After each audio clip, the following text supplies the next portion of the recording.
Ok ragazzi, possiamo cominciare. Ciao ragazzi, oggi vi farò vedere come colorare sugli smalti le cose plasticose. Ad esempio, se avete una cosa bianca come questa e volete trasformarla in un altro colore. Prima di tutto dobbiamo, con una carta vetrata, l'importante è rendere la superficie aderente per dare il primer.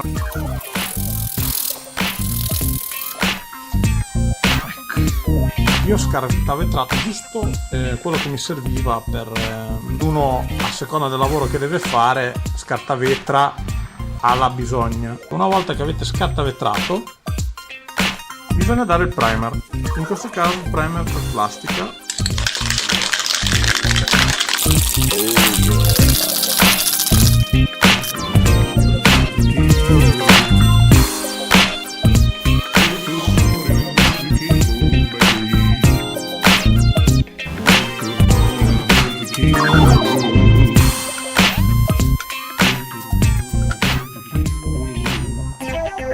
Possiamo dipingere la plastica come la superficie come vogliamo. In questo caso io devo emulare il legno.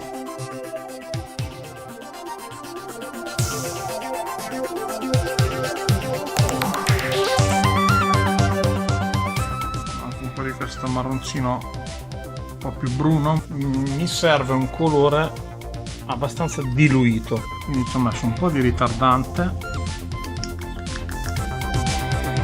Così, non deve essere pieno di colore, deve essere un po'.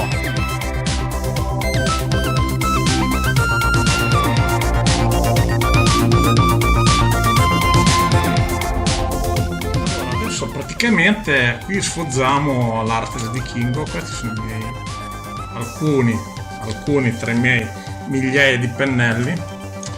Cosa ci servirà? Ci servirà un pennellino sottile come questo, se vogliamo fare dei sboroni, oppure questo, un pennellino da pittore per fare le venuzze proprio tipiche del legno. Come vedete ho creato un marroncino più scuro, molto diluito, tipo questo, e adesso c'è il lavoro certosino non è fino a un certo punto perché non voglio essere molto puntiglioso, di ricreare le venature del legno.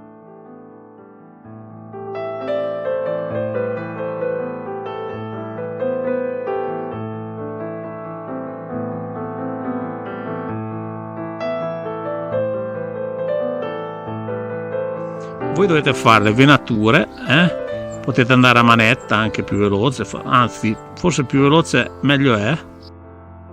Adesso basterà dare una mano di finale e il gioco è fatto. Ecco, come vedete ragazzi è facile, basta mettersi lì e fare, creare, produrre, inventare. Vedete? L'ho montato, perfetto.